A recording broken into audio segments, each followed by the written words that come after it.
అరే వాల్యూమ్ ఎట్రా. కష్టాలు చన్నీళ్ల లాంటివి. 4 చెంబులు పోసుకుంటే 5వ చెంబు నుంచి సుఖంగానే ఉంటుంది, అనుమానం లేదు.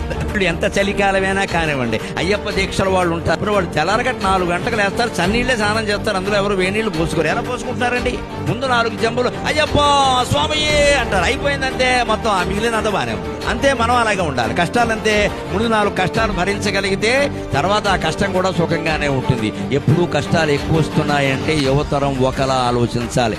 బాగా వాతావరణం ఉక్కబోస్తోంది అంటే వర్షం కురుస్తుంది ఖచ్చితంగా. వేసిన సెగ్గడ్డ ఉక్కబోస్తుందంటే వర్షం వస్తుంది. సెగ్గడ్డ ఇక్కడ వేసిన కురుపు బాగా సలుపుతోంది అంటే సంతోషించాలి, పగిలిపోతుంది అన్నమాట. బాగా ఉక్కబోస్తుంది అంటే వర్షం వస్తుంది. అంతేకాదు, వేడి నీళ్ల కోసం అంటించిన కట్టెల పొయ్యి నుంచి బాగా పొగ వస్తుంది అంటే వెంటనే జ్వాల వస్తుంది ఖచ్చితంగా.